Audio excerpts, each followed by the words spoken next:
Que le Seigneur nous bénisse, que la grâce et la paix de Dieu soient avec vous. Nous commençons un nouveau programme d'études bibliques sur le thème les fondements de la foi. Je vous encourage à vous abonner à notre chaîne Tabernacle de la foi, à partager notre chaîne, à liker et à commenter pour l'avancement du royaume de Dieu. Les fondements de la foi. Nous allons parler la Bible, qui est la parole de Dieu. Les fondements de la foi, notre premier fondement de la foi, nous allons commencer sur la Bible, qui est la parole de Dieu. Alléluia. Pourquoi la Bible? La Bible, le mot Bible veut dire livre. Et la Bible contient 66 livres. Alléluia.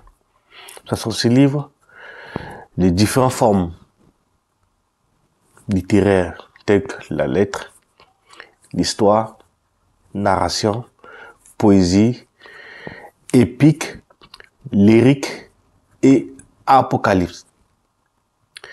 Mais tout en un seul mot. Alléluia. La Bible que nous avons dans la main, comme ça, il y a eu 66 livres. Ça fait en tout 66 livres. De Genèse à Apocalypse. Alléluia. Dieu a conçu ce livre pendant une période de 1500 ans. Dieu a conçu ce livre, qui est la Bible, pendant une période de 1500 ans. De l'an 0 jusqu'à 1400 ans avant Jésus-Christ, il a conçu la Bible de 0 à 1400 ans avant Jésus-Christ, et de l'an 100 ans après Jésus-Christ. La Bible a été écrite par différents auteurs, tels que des bergers, des pêcheurs, des guerriers, des prêtres, des prophètes, rois, un physicien, un docteur et un échanson. Tous font partie de 40 personnes, 40 auteurs qui ont contribué à l'écriture de ces livres que nous appelons la Bible. Alléluia. Cette littérature de vérité est tellement diversifiée qu'elle affecte toutes les générations, cultures, nations et peuples. Et ne pouvait être créée que par la main de Dieu. La Bible est créée que par la main de Dieu. Et sur les 66 livres, nous avons le Nouveau et l'Ancien Testament. Donc, le Nouveau Testament et l'Ancien Testament. Nous avons 39 livres pour faire la différence de l'Ancien Testament et le Nouveau Testament. Nous avons en tout 39 livres de l'Ancien Testament. Alléluia. Qui a été divisé par le livre Pentateuque. Dans l'Ancien Testament, il y a eu 5 livres Pentateuque qui commencent par Genèse, Exode, Lévitique, Nombre et Deutéronome. 5 livres Pentateuque de l'Ancien Testament. Et 12 livres historiques qui commence par Samuel, Juge, Ruth, 1 Samuel, 2 Samuel, 1 roi, 2 rois, 1 Chronique, 2 Chroniques, Esdras, Néhémie et Esther.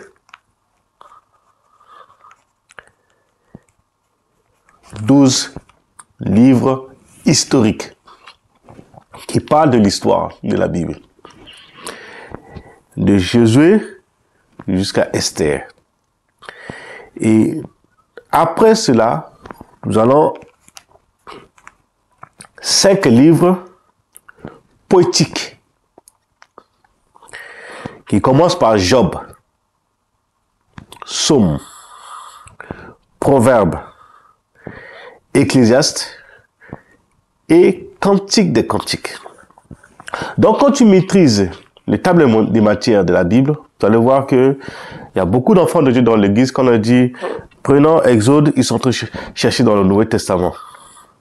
Prenons Deutéronome, ils sont en train de chercher dans le livre prophétique. Non. Nous, en tant qu'enfants de Dieu, nous devons comprendre la Bible. Savoir que l'Ancien Testament, ça commence par le début, le Pentateuque. Après les livres Pentateuque, 5 livres Pentateuque, c'est le livre historique qui commence par Josué et qui finit par Esther. Et le livre poétique commence par Job.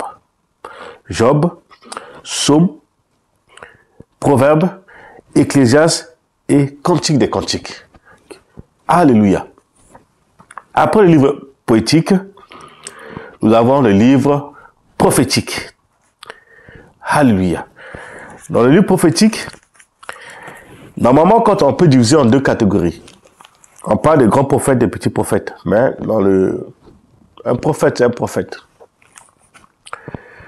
qui commence par Ésaïe, Jérémie, Lamentation de Jérémie, Ézéchiel, Daniel, Osée, Joël, Amos, Abdias, Jodas, Michée, Naoum, Habakkuk, Sophie, Sophonie, Agé, Zacharia, Malachie. Le livre de Malachie est le dernier livre de l'Ancien Testament. Donc l'Ancien Testament commence par Genèse et finit par Malachie. Et si tu maîtrises, fais une étude déjà sur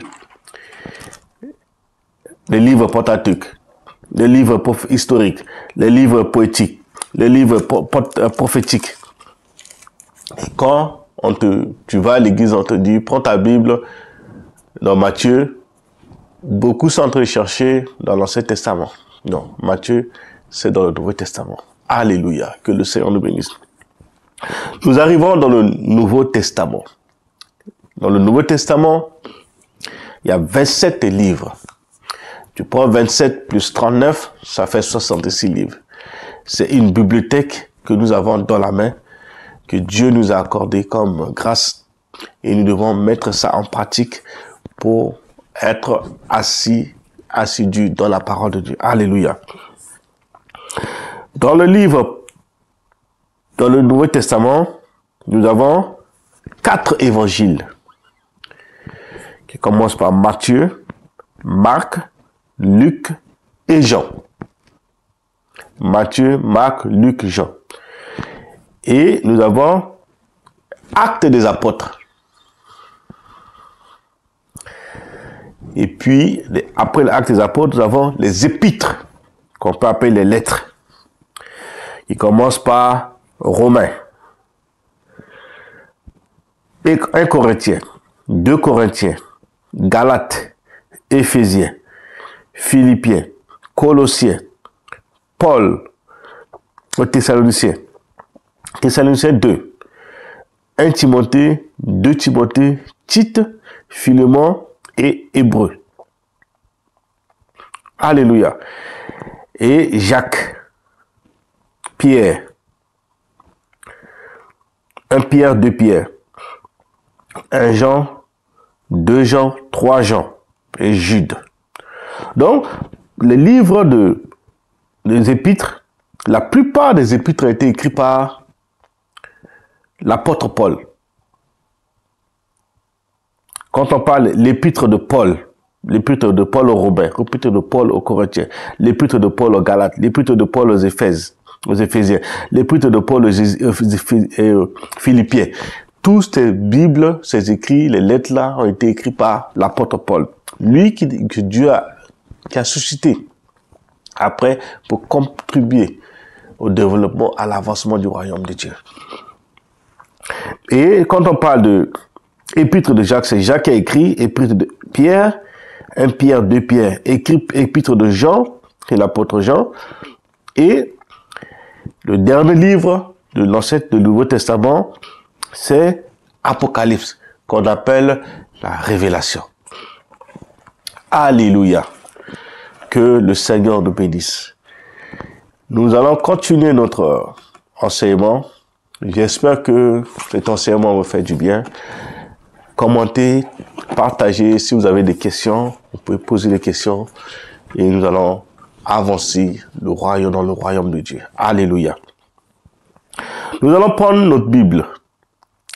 La Bible est infaillible. La Bible est infaillible parce que la Bible est la parole de Dieu. Quand nous lisons nos Bibles dans 2 Timothée, chapitre 3, à partir verset 17 à 18, la Bible dit « Toute écriture est divinement inspirée et utile pour enseigner, pour convaincre, pour corriger, pour instruire dans la justice, afin que l'homme de Dieu soit accompli et propre à toute bonne œuvre. » Donc, la Bible est la parole de Dieu. Et cette parole est divinement inspirée et a pour but de nous enseigner, de nous convaincre, de nous corriger, de nous instruire dans la justice, afin que l'homme de Dieu soit accompli et propre à toute bonne œuvre. Donc nous devons savoir que en lisant la parole de Dieu, c'est pour nous corriger, c'est pour nous enseigner, c'est pour nous convaincre, c'est pour nous instruire dans la connaissance de la parole de Dieu. Et en faisant cela, nous devons nous baser sur le Saint-Esprit qui peut nous aider à comprendre et à avancer dans l'avancement du royaume de Dieu. Alléluia. La Bible est inspirée par Dieu. Nous voyons que la Bible dit que l'écriture est divinement inspirée. Donc la Bible est inspirée par Dieu. Ça n'est pas levé, que les gens ne sont pas levés comme ça du jour au lendemain pour écrire. C'est Dieu qui donne l'inspiration pour écrire ce que nous appelons aujourd'hui la Bible. Que ce soit dans l'Ancien Testament ou dans le Nouveau Testament, les paroles de la Bible viennent de Dieu. Alléluia. Tout a été fait par Dieu. Nous allons prendre nos Bibles dans 2 Pierre. 2 Pierre.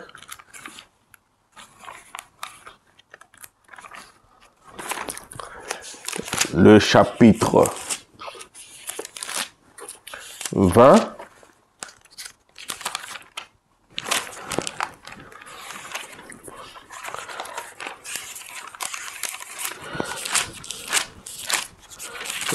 De Pierre, le chapitre 20.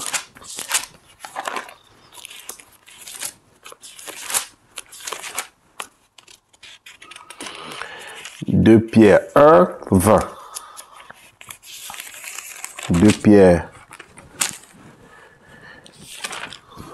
1.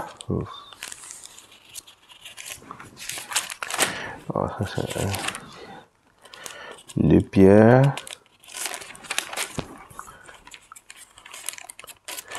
Excusez-moi, 2 Pierre 1, 20.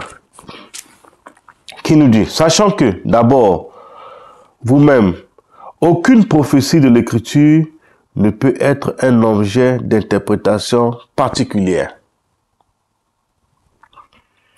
Alléluia. Car ce n'est pas par une volonté d'homme qu'une prophétie a jamais été apportée, mais c'est poussé par le Saint-Esprit que les hommes ont parlé de la part de Dieu. Donc c'est par le Saint-Esprit que les hommes ont parlé de la part de Dieu. Donc toute l'écriture est inspirée de Dieu. La Bible n'est pas une parole, un livre comme ça. C'est une parole inspirée par Dieu. Alléluia. Les hommes ont parlé, ont écrit, c'est de la part de Dieu. Alléluia. La loi de Dieu est parfaite. Nous pouvons lire cela dans Psaume 19, le verset 8. La Bible est la référence et le guide de notre vie. C'est ce que nous devons comprendre, que quand nous avons la Bible en nous, la Bible est la référence et le guide de notre vie.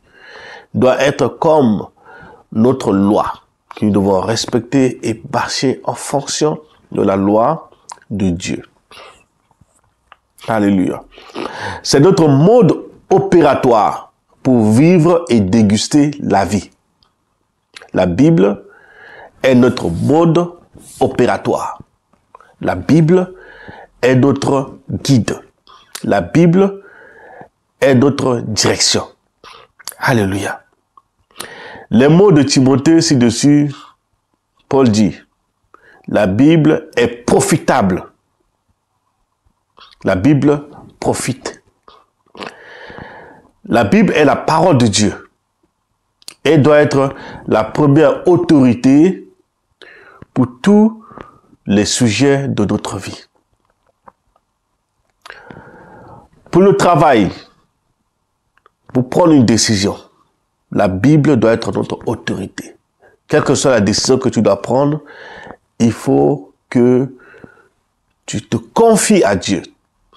Tu lis la parole de Dieu pour attendre à ce que l'Esprit de Dieu te guide et te conduit pour prendre une bonne décision. La Bible est profitable. La Bible te conduit. La Bible t'inspire et t'enseigne. Alléluia. La Bible est le livre des pensées de Dieu. Si tu veux avoir la pensée de Dieu, il faut lire la parole de Dieu. Toute la pensée de Dieu est dans la parole de Dieu. Dieu et sa parole ne font que un. C'est pour ça que la Bible dit, au commencement était la parole était avec Dieu. Dans Jean chapitre 1, le verset 1. Dieu ainsi que sa parole ne changent jamais. Vous pouvez lire cela dans 1 Pierre, chapitre 24, 1 Pierre 24, 25. Et puis Psaume 33, le verset 10 à 11. L'écriture sainte représentant la parole de Dieu est parfaite. L'écriture sainte représente la parole de Dieu qui est parfaite. Donc, mon frère, ma soeur, je veux te dire, si nous voulons grandir avec le Seigneur, nous devons nous asseoir dans la parole de Dieu. Nous devons comprendre la parole de Dieu. Nous devons lire la parole de Dieu. Nous devons faire de la parole de Dieu notre associé. Nous devons faire de la parole de Dieu notre guide. Nous devons faire de la parole de Dieu notre guide de tous les jours. Notre répertoire qui va nous profiter en tout temps. Alléluia. Tu ne dois pas t'inquiéter quand une situation arrive en face de toi. Parce que toi, tu as la parole de Dieu en toi. Ne vous inquiétez de rien. Mais la Bible dit en toute chose, faites connaître vos besoins à Dieu. Par des prières et des supplications. Tout est dans la parole de Dieu. La Bible est la pensée du livre de Dieu. L'écriture sainte représente la parole de Dieu qui est parfaite. Alléluia. La parole de Dieu offre des solutions à tous les problèmes. Tous tes problèmes sont dans la parole de Dieu. La voix de Dieu que tu veux entendre est dans la parole de Dieu. Les enseignements que tu veux que Dieu t'enseigne, tout est dans la parole de Dieu. Alléluia.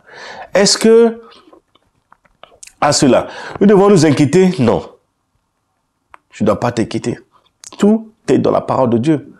Dieu nous a fait grâce d'avoir sa parole en nous et avec nous tout le temps. Ne vous inquiétez de rien. Alléluia. Je dis Alléluia. Alléluia.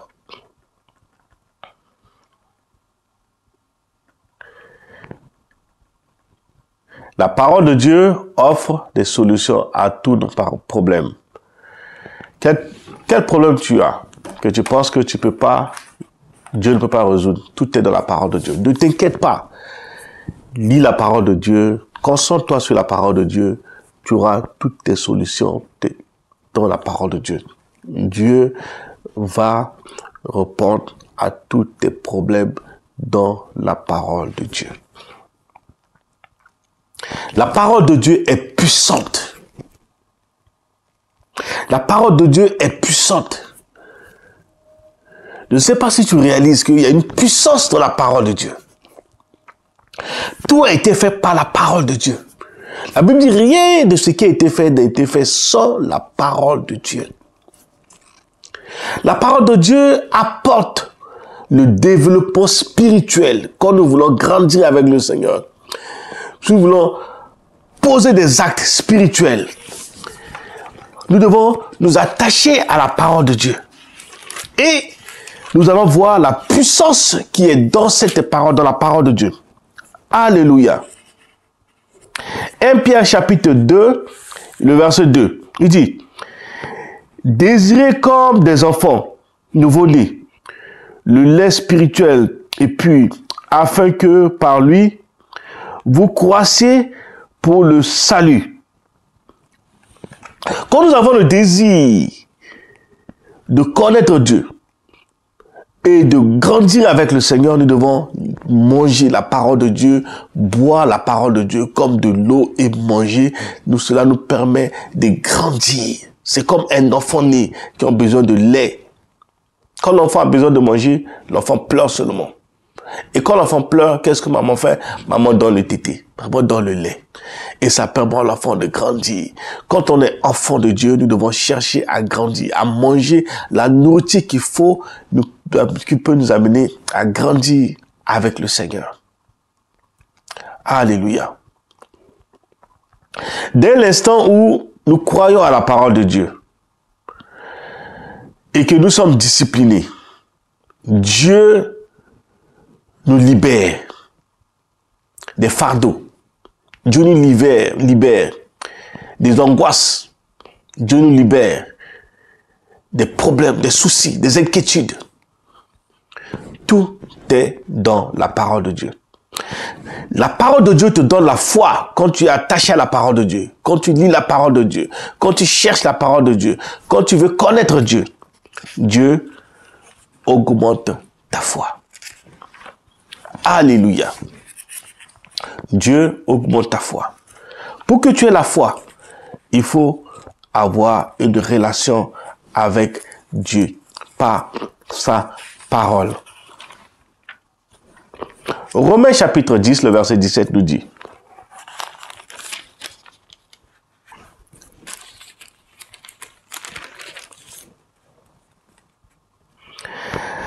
ainsi la foi vient de ce qu'on entend. Et ce qu'on entend vient de la parole de Dieu. La foi vient de ce qu'on entend. Et ce qu'on entend vient de la parole de Dieu. La parole de Dieu change notre façon de penser, notre façon de voir, notre façon de faire, nos attitudes, nos comportements, nos mindsets changent par la parole de Dieu. Alléluia. Et transforme nos vies quand nous avons la parole de Dieu en nous. La parole de Dieu transforme nos vies, façonne nos vies pour sa gloire Romains chapitre 12, le verset 12.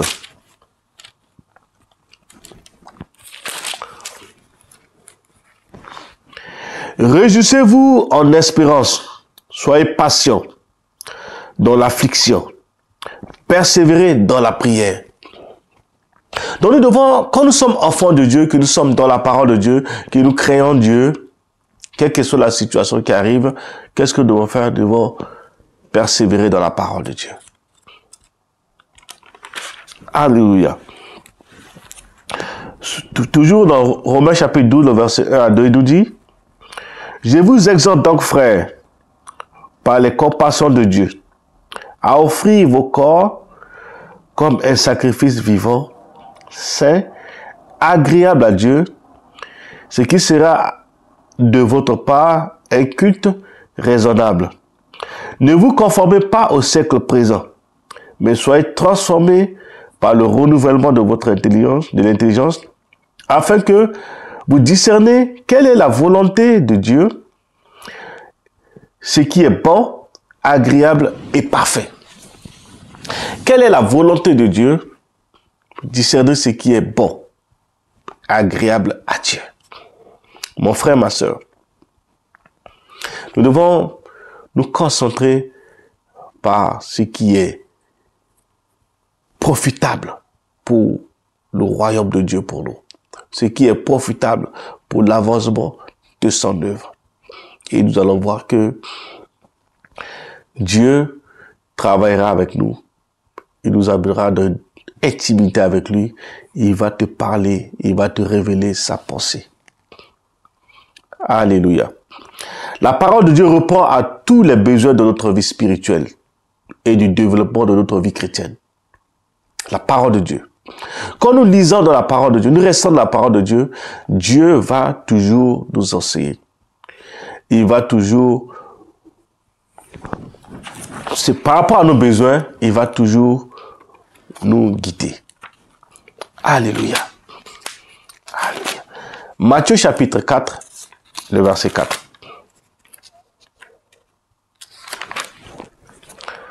Matthieu chapitre 4, le verset 4. Prenez votre Bible, lisez les versets bibliques que je vous donne à la maison, vous allez le voir. Jésus répondit, il est écrit, l'homme ne vivra pas de pain seulement, mais de toute parole qui sort de la bouche de Dieu. Jésus était tenté par le diable. Mais comme il est ancré dans la parole de Dieu, lui-même il est parole, il va répliquer au diable, l'homme ne vit pas seulement de pain, mais il vit de la parole qui vient de la bouche de Dieu. Quand la parole de Dieu est en toi, quand le diable veut te tenter, tu le répliques par la parole de Dieu. Parce que la parole de Dieu est vie et esprit. Quand tu as la parole de Dieu en toi, tu pries avec la parole de Dieu, l'ennemi ne peut pas résister devant toi. Alléluia. Alléluia. Alléluia. La parole de Dieu contient les promesses qui répondent à tous nos besoins. La parole de Dieu répond à tous nos besoins. Il y a toutes les promesses de Genèse à Apocalypse. Il y a toutes les promesses de Dieu dans notre vie. Beaucoup d'enfants de Dieu sont en train de chercher des promesses, des prophéties, des paroles des hommes. Mais non, tout vient de la parole de Dieu. Quelle prophétie tu as besoin que tu es en train de chercher chez un homme? Tout est dans la parole de Dieu. Mets ta foi dans la parole de Dieu. Quel que soit ton problème, amène cela devant le Seigneur.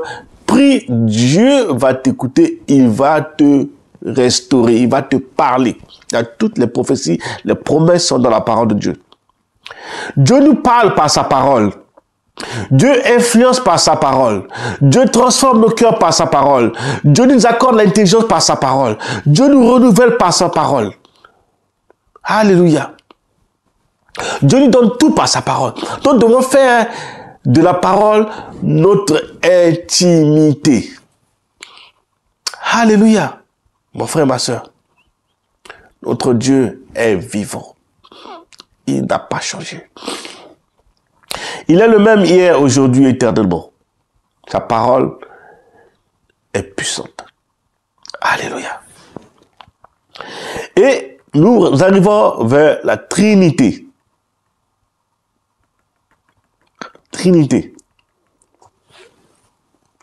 Quand on parle de Dieu, on parle de Dieu le Père, Dieu le Fils et le Saint-Esprit.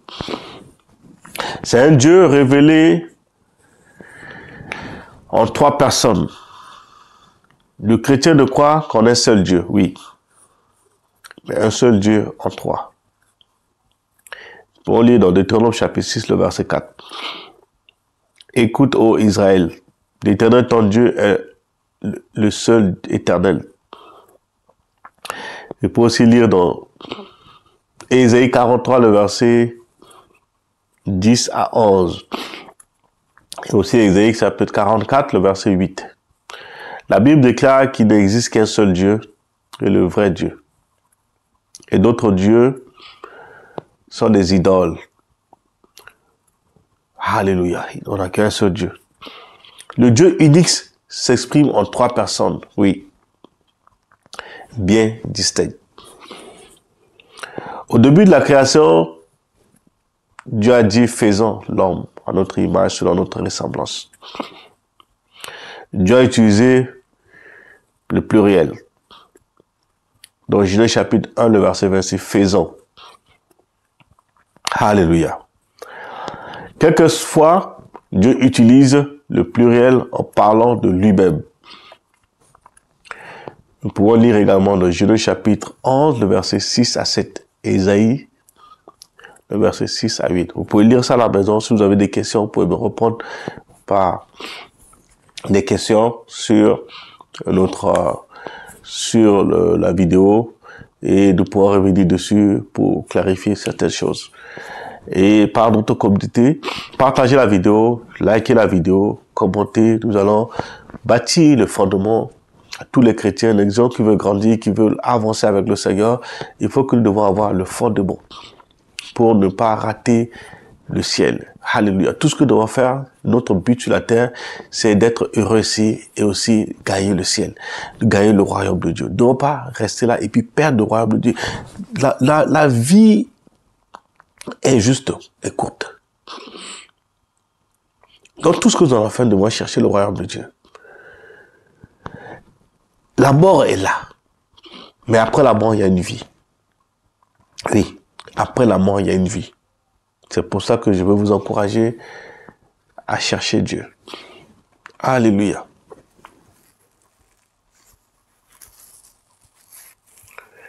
Le Dieu unique exprime en 3 personnes bien distinctes. Au début de la création, Dieu dit, faisons l'homme. Il parle de Dieu le Père, Dieu le Fils et le Saint-Esprit. Nous lisons dans Matthieu chapitre 28, le verset 19. Également, lorsque Jésus fut baptisé, le Saint-Esprit descendit sur lui sous la forme d'une colombe. Au même moment, une voix venant du ciel lui dit, « Tu es mon Fils bien-aimé, en qui j'ai mis toute mon affection. » En ce moment précis, les 3 personnes étaient présentes distinctement. Le Fils était en train de baptiser sur la terre. Le Saint-Esprit est venu sous la forme d'une colombe. Et le Père au ciel a parlé. Donc les 3 personnes, le Père et le Fils, étaient présents pendant son baptême. Alléluia. Vous pouvez lire ça dans Luc chapitre 3, le verset 22. Également 2 Corinthiens 13, 14. La Bible se réfère à chacune des 3 personnes en tant que l'Éternel. Jésus est appelé Dieu. Jean chapitre 1, le verset 1. Jean 14, le verset 6 à 11. Vous pouvez également lire Ésaïe chapitre 9, le verset 6. On va lire Ésaïe.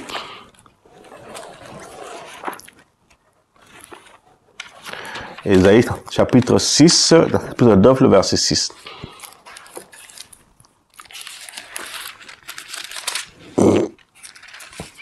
Le verset 6. Donnez à l'empire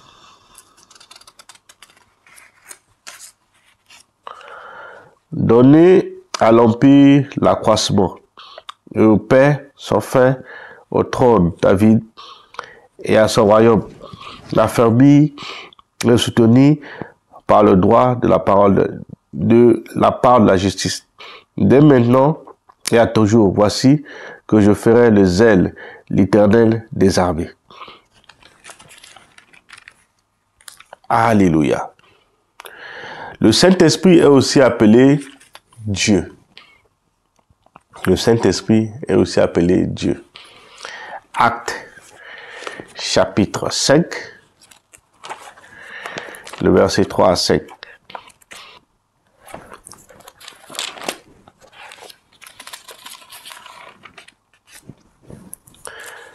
À 4, ok. Acte chapitre 5, le verset 3 à 4. La Bible dit, Pierre lui dit, Ananias, pourquoi Satan a-t-il rempli ton cœur au point que tu montes au Saint-Esprit et que tu aies retenu une partie du prix du champ? S'il n'eût pas été vendu, ne restait-il pas? Et après qu'il eût été vendu, le prix n'était-il pas à la disposition?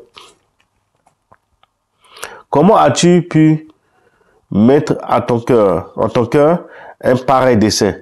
Ce n'est pas à des hommes que tu as menti, mais à Dieu. Donc, l'apôtre est en train de dire que c'est pas aux hommes que tu as menti, mais c'est à Dieu. Donc, le Saint-Esprit est aussi appelé Dieu. Ces trois personnalités distinctes, ainsi que leur rôle, constituent un seul et même Dieu. La Bible les confirme sans expliquer les détails ou les raisons. Alléluia. Alléluia. La personne qui avait suivi l'autre étude biblique sur le fondement de la foi, j'aimerais vous encourager à suivre cet enseignement, à partager les vidéos et à commenter, à nous écrire si vous avez besoin de soutien, si vous avez besoin de la prière, si vous avez besoin d'orientation. N'hésitez pas à le faire. C'est pour l'avancement du royaume de Dieu. Et si tu fais ça avec ton mari, ton copain, quelqu'un, ton frère, ta soeur, tes enfants, mettez-vous à un petit groupe et vous pouvez lire ce verset biblique. Pourquoi la parole de Dieu aide à croître spirituellement. Vous pouvez discuter sur ça. Pourquoi la parole de Dieu vous aide à croître spirituellement. Vous pouvez lire le Éphésiens chapitre 6, le verset 11 à 17. Vous pouvez lire cela pour discuter. Chacun va donner son idée. Pourquoi la parole de Dieu nous aide à croître spirituellement. Vous pouvez lire aussi 1 Pierre chapitre 2, le verset 2. Hébreux chapitre 5, le verset 12 à 14. Vous pouvez aussi voir Psaume 119, 105 et puis Psaume 130. Alléluia. Que le Seigneur nous bénisse. Que la grâce et la paix de Dieu soient avec nous. C'est notre premier enseignement sur le fondement de la foi. Sur le fondement de la foi. Et la Bible est la parole de Dieu. Nous avons parlé de la Bible, la parole de Dieu et la Trinité. Que Dieu nous bénisse, que la grâce et la paix de Dieu soient avec nous. Notre prochain enseignement, ce sera toujours sur les fondements de la foi. Nous allons parler de la divinité de Jésus-Christ et la mission de Jésus-Christ.